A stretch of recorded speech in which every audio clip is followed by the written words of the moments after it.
This is The Opinions, a show that brings you a mix of voices from New York Times Opinion. You've heard the news. Here's what to make of it.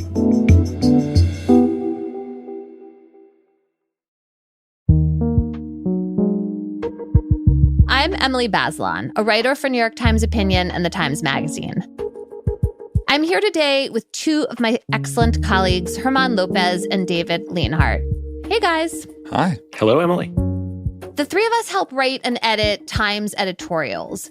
Those are the unsigned articles that say editorial board at the top, and they express the institutional view of New York Times Opinion. This week, we published an editorial that we have been working on for a long time about marijuana, in which we're calling for increased regulation of the pot industry. So we're going to talk about our argument and how we got to this point. But I wanted to start just by asking both of you how you feel like the place of marijuana has changed in the culture in the last decade and a half. Is weed part of your lives? Do you feel like you see it much more now that it's been legalized in many states? How do you think about marijuana these days? German, let's start with you. So it's been legalized where I'm at, which is Ohio. And definitely once legalization took off, you just saw more people using it in public, right? I actually was walking to the grocery store and somebody offered me a hit earlier in public. And I was just like, 20 years ago, this absolutely would not have happened. So it's definitely been a dramatic shift. I mean, this is like something that I just keep thinking about. It's one thing to legalize a drug, but it's another thing to culturally embrace it. And I think we have really culturally embraced it in a way that has surprised me. Like you've seen Gwyneth Paltrow invest into big weed in California. And that's really the biggest thing that's changed is there's just much more public support for it in a cultural sense, not even just a legal sense. David, what are your thoughts about this? Yeah, I walk a lot in both Washington, D.C. and New York, and the smell is everywhere. I mean, if you go for a long walk at this point, you should assume you're going to smell marijuana at some point in a way that you don't actually smell tobacco anymore quite so regularly. The place that I first noticed it was Colorado, where I happen to have a whole bunch of family members live. So I go to Colorado every year, and I have been for a long time. And I remember years ago, it just started to become common to see marijuana shops pretty much everywhere. It has just become a normal part of the commercial landscape in Colorado and in some other parts of the country as well. Also, the strains of weed have become so much stronger. Like as someone who rarely actually uses it or smokes it, I feel like with edibles, I have to be really careful and start with like a really small amount, just assume that it's going to be way too strong, or else I'll wake up in the morning in still some kind of fog. I won't ask either of you to divulge your personal pot use unless you feel like chiming in. I was going to mock myself. I remember making fun of Maureen Dowd's experience with an edible and then going to Colorado and having basically the exact same experience where I was like sitting in a bed, just in a state of panic, just completely shocked that this was so much stronger than anything I had been used to. Because I used when I was a teenager more often, and I just was not expecting it at all. It's a good reminder that Maureen Dowd is always right. That's true. Okay, let's turn to our editorial and the ways in which the country has changed that kind of set up this stance that we decided to take. So 13 years ago, there was no state that allowed recreational use of marijuana. And back in 2014, the editorial board published a whole series about legalization. David, what did the issue look like then?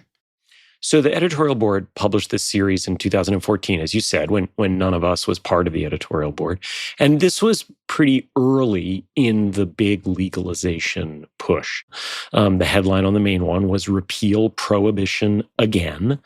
And it was a set of editorials that got a lot of attention. And as that headline suggested, the core of the argument was that the prohibition of marijuana was as wrong as the temporary prohibition of alcohol had been in the 20th century, and that Americans, at least adults, should have the freedom to smoke and use marijuana as they have the freedom to drink alcohol and smoke tobacco. German, you have been writing about drugs and drug policy for more than a decade. How has your thinking about marijuana shifted in that time?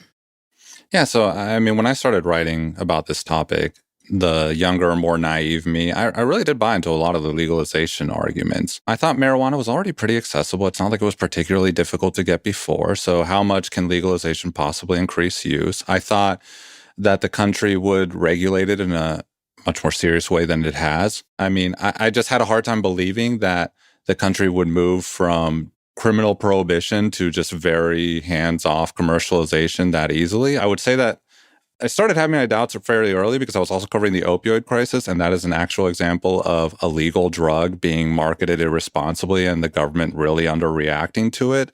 So that was a first hint that, look, maybe this legalization regulation thing doesn't work exactly as it's sold. But then over time, we just saw more and more problems pop up with marijuana legalization. I mean, we've seen sharp increase in daily users.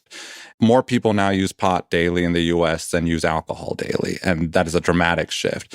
And we've seen increases in addiction. We've seen increases in people going to ERs and reporting what's called cannabinoid hyperemesis syndrome, which we'll just say CHS, but it's like really violent nausea. Like it's not at all pleasant. And I think from a basic standpoint, you know, if you think about a functioning society, I don't have problems with somebody smoking a joint every weekend or whatever it might be, but somebody who's spending every single day stoned is just going to be a less productive member of society. And that, I think it's something that we should worry about when we see those daily increase numbers. For me, what's been really unexpected is the health effects. I just didn't understand that. I mean, I remember in high school learning untruly that you couldn't be addicted to marijuana. And I think that idea and the kind of culture, the like pretty benign culture of pot made me think that I didn't give a lot of thought to regulation, right? I mean, there's always a distance from saying that something shouldn't be criminal anymore to deciding exactly what kind of place it's going to have in society. And I think that's what we were wrestling with as we've been working on this editorial. And it was kind of tricky for us to figure out how to frame it. David, can you talk a little bit about that? Yeah. And look, it's a really tricky issue because I want to be clear about this. We are reiterating our pro-legalization position. We say in the new editorial that we oppose this ballot initiative that Massachusetts citizens may be able to vote on this year that would essentially recriminalize marijuana. We don't think it should be recriminalized. Probably the biggest cost of the criminalization of marijuana, which is we ended up arresting large numbers of people for partaking in an activity that is not fundamentally different from consuming or selling alcohol and tobacco, both of which are obviously legal. Those arrests had long-term costs, financial costs, job opportunities costs, and the people who bore those costs were disproportionately poor, disproportionately Black, and disproportionately Latino. And ending the criminalization of marijuana has meant that we have ended that form of injustice, and that is worth celebrating. But when you have a big new policy, and legalization of marijuana has been a big new policy, it's really important to step back and look at what the effects are. And just as Herman was saying, a lot of the effects have been bad. Use has gone way up, addiction has gone up, illness associated with marijuana has gone up. And not only have those effects been bad, but they are quite different from what advocates predicted. And so what the three of us and our colleagues really grappled with was, how do we get the balance right? Where we simultaneously say, look, marijuana should be legal. Adults who want to use it should be able to use it. And also, let's acknowledge that legalization has had real downsides. And so then what do we do about that? Just to punctuate one thing that David and you have said, Emily, is on this addiction point, I mean, you still see people who really are skeptical that you can get addicted. And I would just point out that when you look at the data on this, it is people saying on their own in national surveys that they have a problem with marijuana. They are basically saying that they want to stop using but cannot, and it's causing problems in their lives. I mean, I feel like everybody knows at least one person for whom this is true, right? It just seems like a pretty common phenomenon. So, David, you explained the position that the editorial board took in 2014. Our current editorial says governments can enact policies that keep the drug legal and try to curb its biggest downsides. So we're looking for this kind of middle ground of regulation. And one of the ways we've been talking about this is this idea of grudging toleration. which is a kind of Scrooge-like phrase that is almost like mocks itself. But what's the ballast that we are looking for here, Herman? How do you think about where we've arrived? And tell us about grudging toleration, because it has a good origin story. Yeah, it comes from Mark Kleiman, a criminologist. He used to write a lot on these issues. If you read any book on criminal justice, I think it should be When Brute Force Fails by Mark Kleiman. And he was just looking at this topic of, well, we clearly don't like this punitive war on drugs, but we also don't like the idea of everybody just getting addicted to all these drugs. So what is the middle point? And he basically makes a point that just because you legalize something does not mean you have to embrace it. I don't mean just legal, I mean culturally too. So how do we balance these things? We already see this with tobacco. It's legal, but we restrict where people can use it. We have very high taxes on it. Same thing with alcohol. It's restricted. You can't drink and drive. It has relatively higher taxes, although I would say the taxes aren't high enough on alcohol. And then there's limitations on even where you can drink, right? And in a lot of places, you cannot have an open container. So with marijuana, we've really gone in a direction where the taxes are relatively low and the regulations are not as strict as I think a lot of initial proponents were thinking. And yeah, so we've kind of moved below that grudging toleration line, which, yes, it's a funny phrase, but it basically gets at that idea of like, look, you can tolerate something, you can make it legal, but you don't really have to think it should be a part of everyday life. So, David, what are the specific policy ideas that you feel like are most promising for finding this maybe more grudging approach than a lot of states are currently taking once they've legalized marijuana? I think taxes is the place to start. And what I would say is that we've had huge success reducing tobacco use over the last few decades, and taxes have been absolutely central to that effort. We've made it much more expensive to smoke cigarettes, and fewer people smoke cigarettes. And so by increasing the taxes on tobacco, we have really helped drive down cigarette use. And as Herman was just saying, taxes on marijuana are really quite low, cents on the dollar in some cases, and we should raise them. The same way we should say that as a society, we want to find ways to discourage excess use of alcohol and tobacco, we should be able to say we want to discourage excess use of marijuana. And another thing that should happen is we should tax marijuana based in part on its THC levels. That's the primary psychoactive compound in pot. And the same way the taxes are higher on whiskey than they are on beer, taxes should be higher on stronger levels of marijuana than weaker levels. So I think taxes are really kind of a central way to do it. And as the three of us and our colleagues were talking about this, Herman made a really nice point, which is there's another beauty of taxes, which is that not only do they discourage excess use, but they're not that big a deal for the person who wants to have gummies a couple times a month or smoke a joint with friends on the weekend, because they're not heavy users of it. And so the tax doesn't hit them really hard from an economic standpoint.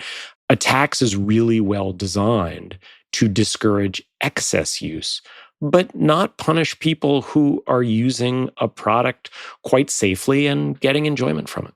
And what about medical marijuana? Do we need to rethink at all how we are currently handling that? I would say that people should step back and think about how medicine is supposed to work in the United States. So it is supposed to go through this regulatory process with the federal agencies involved, and it says yes or no whether a drug passes both safety and efficacy measures, and there's lots of rigorous testing involved. That has not happened at all with what's being sold in medical marijuana dispensaries, because what's happened instead is state voters have said, and sometimes state legislators as well, have approved these initiatives where they say you can just sell marijuana at a dispensary and claim it provides XYZ medical use, really without any evidence. And I was really hopeful when a lot of this debate started that medical marijuana would help a lot of people. But based on the most rigorous studies we've seen, it actually does not have that great of benefits. For some people, it's good for pain, and maybe for some people, it helps them with like very specific issues. But overall, when you compare it to other medications or just not using pot, it really doesn't work as well as we thought. So I think we should just step back and wonder, should we really have all these dispensaries claiming without evidence that medical marijuana does all these great things? I mean, I don't think we would accept it with a lot of other medications, and we probably shouldn't accept it with marijuana either. So, one big development since legalization is that marijuana has become a multi-billion-dollar industry that is sort of like in some kind of gray area of legal and not exactly legal. But we really are in an era of big weed. Herman, how does that fit into how we should think about regulation?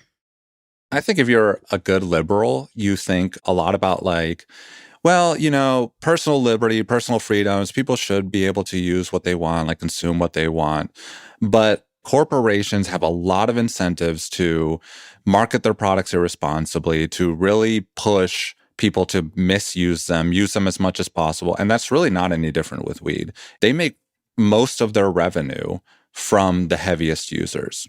And we should just think, is that something we want these corporations doing? Marketing their addictive products to really, really heavy users? And not just heavy users, but kids and teenagers. I mean, there are products called Trips Ahoy, which obviously evokes Chips Ahoy, and Double Stuff Stonio, evoking Oreos. And this is a classic playbook of corporations that care much more about their own profits and, by extension, their executive salaries than the well-being of Americans. I was just going to say, one thing that's worth emphasizing, you were getting at this, Emily, it is an illegal gray area right now because technically marijuana is federally illegal. So it's much more difficult for companies to market their products in the way, you see beer ads in the Super Bowl. That's not going to happen with pop because it's literally illegal on a national level. So it's the time to really start thinking through regulations and what we want these companies to be able to do when they're out there marketing their products. All right. So if we move into this world of heavier regulation that you're envisioning, does that just push a lot of the market for pot back into the illegal black market? Because obviously that still exists, right? And the harder you make it, or the more expensive you make it to get something legally, don't you risk just like going back to the world of, underground dealers? So there is some of that risk there, but this is one of the things that on the editorial board we actually end up talking about a lot. It is true that no law is perfect, and sometimes things will go to the margin.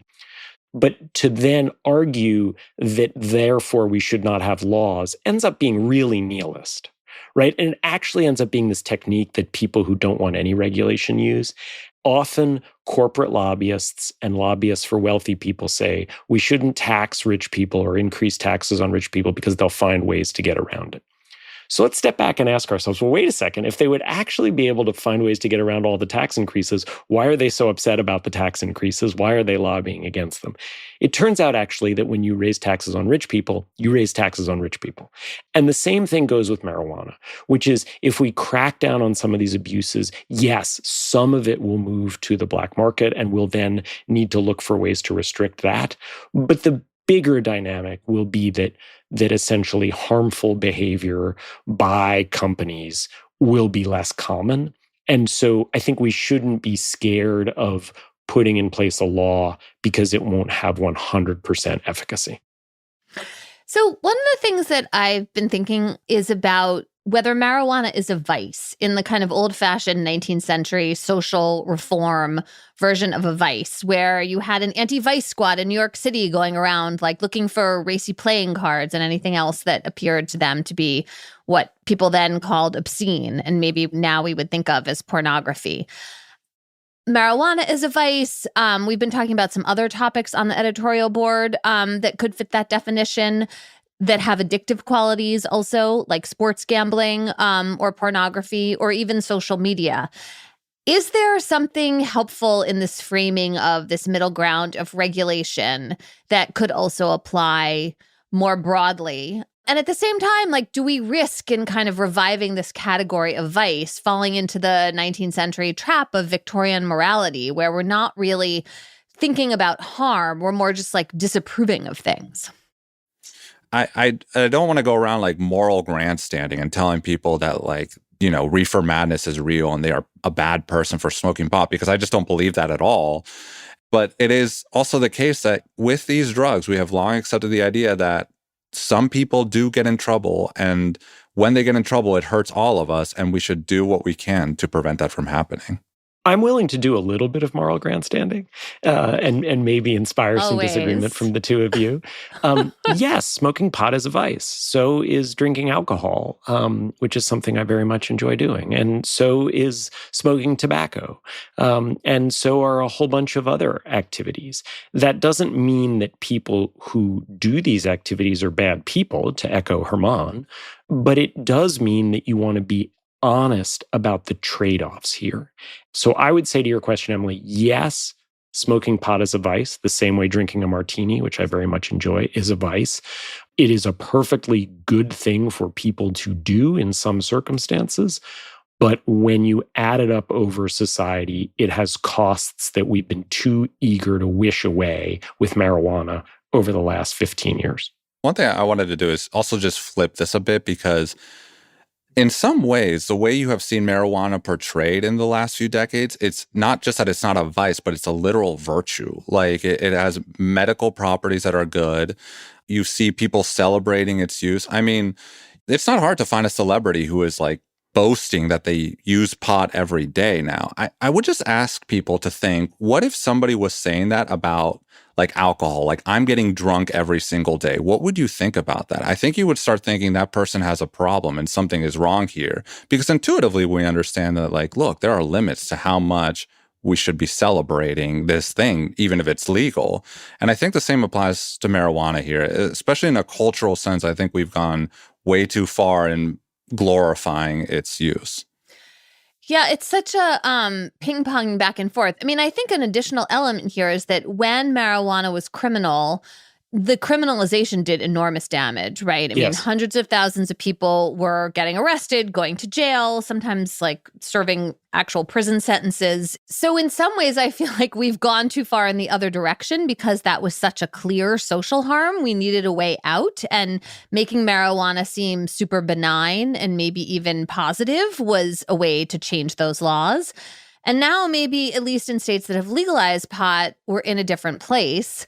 And there's enough recognition of that past harm, I hope, that we can figure out how to find this middle ground of regulation without risking going backwards into the world of sending people to jail, which seemed really problematic and just did a lot of damage. To the last thing I really wanted to talk about, which is like this whole question of trade-offs. I mean, they're just unavoidable in policymaking, right? You're never going to get it exactly right.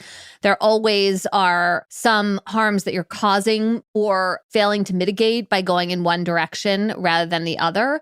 You know, legalization was really important for reducing arrests and jails, and yet it also seems like it had this somewhat unexpected effect of greater use and more health problems. How should we be thinking about that going forward, applied to this problem, but then also to other kinds of social ills or vices that we want to try to find this middle ground for? You know, I think a lot of people might hear this conversation we're having and think, look at these three narcs and they're hating marijuana and all that. And I always like to think of myself as a narc. That's my favorite self-image. But it's just, by the nature of this editorial and by the nature of this conversation, we are talking a lot about why we're making the case for regulation. But all three of us are supporters of legalization. We think marijuana should have been legalized. I partake. I'm cool. Like, it's not just that. I don't know. Are you, though? Anyway, keep going. Fair enough. But it's not just that we're like people who oppose marijuana legalization to begin with, and we're coming back and saying, look, we hate this. No, I am like reviled by like this original statistics where hundreds of thousands of people were arrested, especially people of color, and then they had criminal records for lives tied to this drug that really was not doing enough harm to justify that kind of prohibition. But I think the advocates said for a long time, legalize and regulate, and I think we really need to take the second part of that seriously. Thank you, guys. Thank you both for helping me think about this and talking this through. Thanks for having me. Thank you.